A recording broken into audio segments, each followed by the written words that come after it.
Hello! Hi everybody, A&P Adventures here. I'm Aaron. And I'm Patrick. And it's the month of June, and that is Pride Month. That's right. And so we're going to show off Pride in New York City. Yeah. A lot of sites to show off. We'll be just focusing on the Pride sites in Greenwich Village. There are a lot more throughout New York City. Yeah, absolutely. But for today's walking tour, we'll just be focusing on the sites here in Greenwich Village. Yeah. So let's get going. All right, let's go. All right, we're starting here at the Center. It was established in 1983. The lesbian, gay, bisexual, and transgender community center. It served as a vital support system for hundreds of thousands of people here in New York City and beyond. Here in the center, everyone is celebrated for who they are. It is the heart and the home of New York City's LGBTQ community, and it provides programs for health and wellness and community connection. It's witnessed the founding of ACT UP, GLAAD, Las Buenas Amigas, Queer Nation, and the Lesbian Avengers. The Gender Identity Project was established here in 1989, and it's the longest running service provider for the transgender and gender non-conforming community in the state. In 1989, 50 works of art were installed in the building to commemorate the 20th anniversary of the Stonewall Rebellion, and one of those was by iconic artist Keith Haring, who painted the Once Upon a Time mural in the now former second floor men's bathroom. You can no longer use it as a restroom, but the last time I checked, they will let you in there to check it out if you ask for permission. So the center is here in the heart of the village on 13th Street between 7th Avenue and 8th Avenue. And we're currently walking east, although we're going to zigzag a little bit. Now to the north is the Church of the Village, formerly the Metropolitan Duane United Methodist. It's led by openly gay Reverend Ed Egan Jr. He led from 1971 to 1977 when he was forced into early retirement because of his homosexuality. Then from 73 to 1996, the church was the meeting location of the support group now known as PFLAG, the first group in the world for parents of lesbian and gay children. It stands for Parents, Family, and Friends of Lesbians and Gays. Between 74 and 76, the church was also the first meeting location of the Salsa Soul Sisters, a Black and Latina lesbian group. And their doors have been open to the members of the LGBTQ community for years when other churches would refuse those community members. Again, that's the Church of the Village. And we're gonna head south now on 6th Avenue, leaving 13th Street. And as we make our way south, notice the large apartment building to the left, the large brick building. Where that stands, that's where St. Vincent's Hospital once stood. It operated in Greenwich Village for over 160 years until it declared bankruptcy and closed in 2010. And it's no longer standing, but it's still very important to talk about. It was under the leadership of the Sisters of Charity, an organization within the Catholic Church. And it was founded as one of the few charity hospitals in the city with a mission to serve anyone regardless of their ability to pay. Meanwhile, the surrounding neighborhood emerged as the LGBT enclave here in the early 20th century. And beginning in 1981, the emergency room at St. Vincent's Hospital, which is obviously demolished, witnessed a large number of acutely ill young gay and bisexual men exhibiting unexplained weight loss, rare infections, pneumonia, and or signs of compromised immune systems. And by the time HIV was first identified in 1983, St. Vincent's had become the epicenter of the epidemic in New York City. It was overwhelmed with patients. It was one of the few hospitals in the city that did not turn away people with HIV or AIDS, even though many of its policies were grounded in the Roman Catholic doctrine, and many administrators and physicians were felt to be homophobic. In 1984, in response to that growing epidemic, the hospital opened the first and largest AIDS ward on the East Coast. When HIV-related deaths peaked by 1995, the hospital became one of the nation's largest HIV treatment centers. The AIDS ward was a unique part of the hospital where medical professionals would often turn a blind eye to support humanity. They would allow patients to have privacy with lovers, unsanctioned parties, and drop-in visits by friends and family without adhering to regular hours. In one instance, a patient unsuccessfully attempted to have the annual Greenwich Village Halloween parade diverted to the AIDS unit, and to console his disappointment, one of the nuns allowed him to wear her habit for the day. I love her. But she said, don't make a habit of it. Hail Mary, indeed. Yeah. Matt Bainey, the director of the AIDS program at St. Vincent's between 1991 and 2000, noted that the nuns wouldn't allow anyone to work on the floors that demonstrated homophobic action towards a patient. A fun fact, the middle name of one of Greenwich Village residents, poet and playwright Edna St. Vincent Millay, derives from the hospital where her uncle's life was saved before her birth. So though no longer standing, that St. Vincent's Hospital is a large part of a Pride tour in this area because it's so important. And right across the street from where it stood is the AIDS Memorial. And we're going to walk into the AIDS Memorial Park right now. They call it the St. Vincent's Triangle. And it's this little peaceful area right here, directly across from where St. Vincent's Hospital stood. Dedicated on World AIDS Day, December 1st, 2016. It honors the more than 100,000 New Yorkers who have died of AIDS since the early 1980s, thousands of whom died across the street at St. Vincent's. And it also recognizes the contributions of caregivers and activists, many of whom were affiliated with the nearby hospital.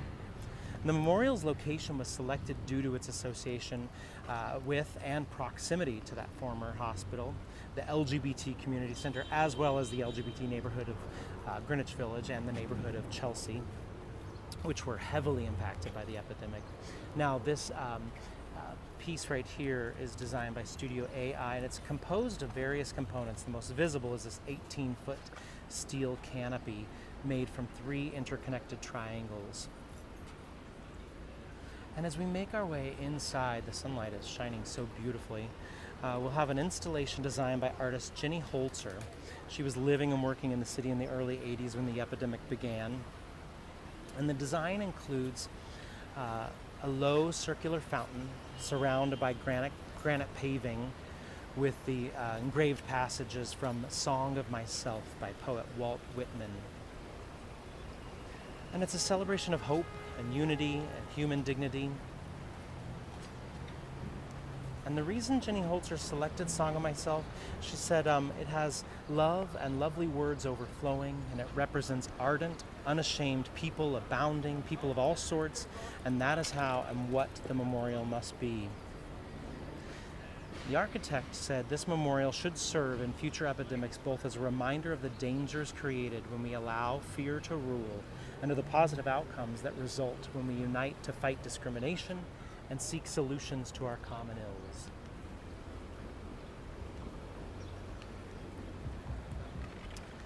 All right, so we're going to head on to our next location. Yeah. So the Pride flag, the most widely recognized version since 1978, has 6 stripes, popularized by San Francisco artist Gilbert Baker. And the colors are often associated with diversity, but they actually have literal meanings. Red is life, orange, healing, yellow, sunlight, green, nature, blue, harmony and peace, and violet, spirit. And of course, there have been several additions over the years, notably pink, sexuality, turquoise, art and magic, black, representing AIDS victims, black and brown for people of color, and white, pink, blue for transgender and queer people. Throughout New York City, but specifically in this area, you'll see a lot of residents go all out for Pride Month, whether they are part of the LGBTQ community themselves or allies. You'll see quite a bit of love and spirit Absolutely. being celebrated. Some people deck out their whole houses. It's really cool.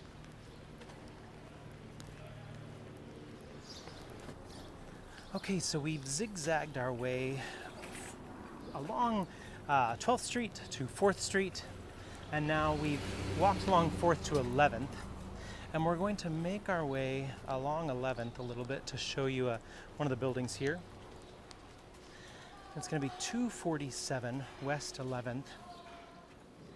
So in 1972, friends Leonard Albreo and Alice Block co-founded the Liberation House, which is this building here. It was an early post-Stonewall community center that provided health services to the LGBT community, run by volunteers.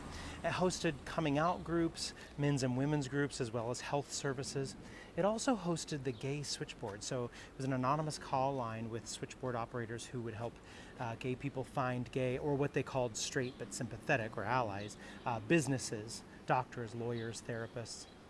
For the first clinic for gay men on the East Coast, and the first of any group to use the words gay men in the title, was located here, the Gay Men's Health Project.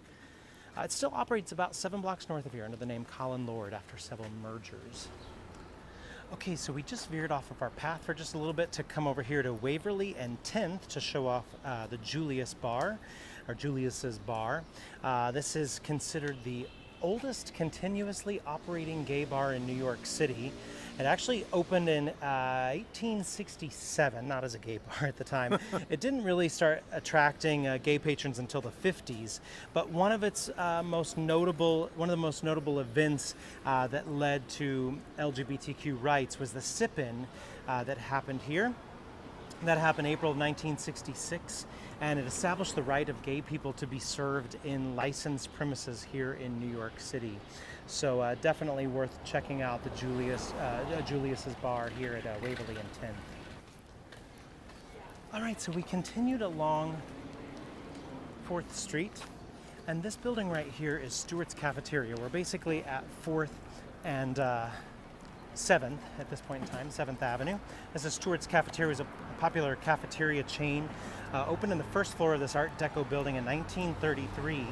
And these cafeterias offered reasonably priced meals where patrons could linger, created an ideal social gathering place. And this particular location became a popular haunt of the bohemian and the LGBT crowd, and a place where gay life was publicly on display rather than covert. People would even often stand outside and gawk at the gays through the windows. It became a bit of a spectacle and was ultimately shut down a few years later. It reopened as Life Cafeteria, and the same thing happened. Folks would gather in the street to watch the homosexual men through the windows, who were often happy to put on a display of affection for the crowds. In the 60s, the space became the first gay gym in New York City. In 71, the space returned to its colorful restaurant roots before closing in the early 2000s. Now you can see it's a bank and a CVS pharmacy. So right across the street from that, we're going to head into Christopher Park, which you'll see is decked out for Pride Month. And actually, you know what? Before we go into Christopher Park, let's talk about the Mattachine Society offices at 59 Christopher.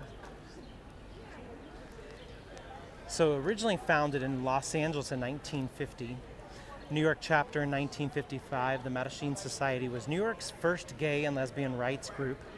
In 1972, the Mattachine Society of New York moved its office downtown. This location, due to its increasingly popularity of the area, because it's right by the Stonewall Inn.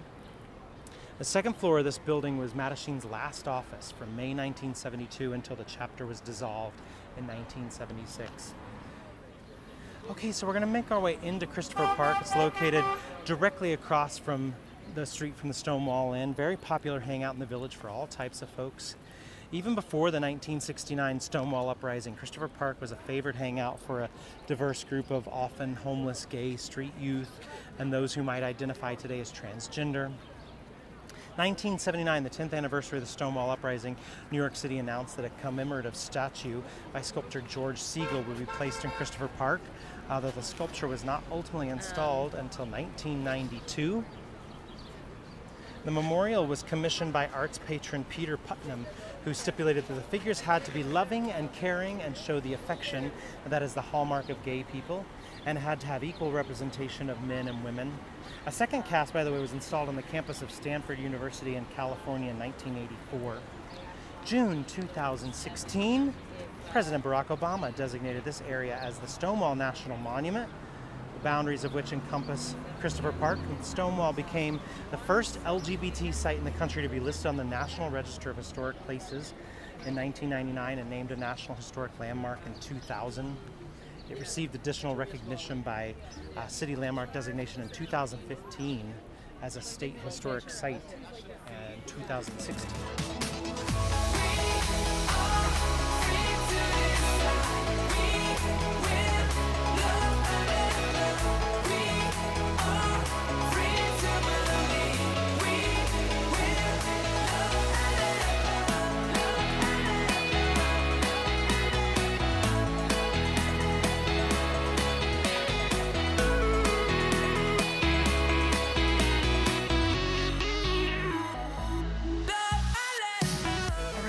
directly across the street is the original Stonewall Inn, originally called Bonnie's Stonewall Inn after owner Vincent Bonavia, initially located at 91 7th Avenue South. The inn was operated as a speakeasy during the Prohibition era and sold light meals and beverages. Police raided in 1930, shutting it down. It reopened in 1934 after Prohibition ended, but eventually closed years later, and that leads us to the Stonewall Inn of the 60s. Stonewall Inn was opened in 1967 by mafioso Fat Tony Loria as a private gay club. Virtually all gay clubs since the 1930s were operated by or with some sort of mafia involvement. So after Prohibition ended, liquor licenses prohibited the serving of alcohol in quote-unquote disorderly establishments. And the presence of gay people was considered disorderly, leading to routine police raids of gay bars and clubs. This is why so many gay bars were actually clubs. They could circumvent the laws prohibiting the sale of alcohol to gay people. Management would typically bribe the police for tips, turn the lights up to warn patrons to stop any open displays of affection before the police arrived. Now in the late 60s, the homeless LGBTQ plus teens had no place to go, and Stonewall Inn opened their doors. For $1 on weekdays and $3 on weeknights, these teens could spend the whole night in the Stonewall Inn, and the homeless teenagers were important contributors to the Stonewall riots. And those Stonewall riots, which we've mentioned a couple of times, they're one of the most significant events that truly kick-started the campaign for LGBT rights here in the United States. So during a routine police raid in the early morning hours of June 28, 1969, the bar patrons decided to take a stand. And from June 28th to July 3rd, 1969, LGBT patrons of the Stonewall Inn and members of the local community continued to rise up to be heard. And the uprising within the bar grew to Christopher Park and to the streets beyond. The first night was just a few hundred people, but by the final night there were thousands protesting. Judy Garland is a name that comes up a lot with the riots. A lot of people think the Stonewall riots were prompted by her death. She was beloved by the gay community in large part because they identified with her struggles throughout life. And her funeral occurred on June 27, 1969. Many members of the LGBT community were here at Stonewall mourning her death. They tried to lighten the mood during the police raid, and those increased emotions from the funeral on that funeral day may have sparked the rally for gay recognition. But regardless of the reason, it was a key turning point and a catalyst for explosive growth in a gay rights movement that began in the United States in 1950 with the founding of that Mattachine Society that we talked about earlier. And throughout the 70s, we saw the campaign for equal rights begin to gain strength, and it's truly a campaign that continues to this day. So Stonewall is indeed a national monument, as we mentioned. 2016, 47 years after the Stonewall riots, it became a national monument. And the inn is now commemorated as the birthplace of the modern lesbian, gay, bisexual, transgender, and queer civil rights movement. Before the riots, few felt safe coming out. However, when the brave Stonewall Inn customers rebelled against the police on July 28, 1969, they paved the way for other members of the LGBTQ plus community to follow in their footsteps. And the 412th unit of the National Park System honors this courage right here. And so what does pride mean to you? I mean, it can mean something to everybody. Ultimately, pride is overcoming some type of hurdle or obstacle and better oneself with that achievement.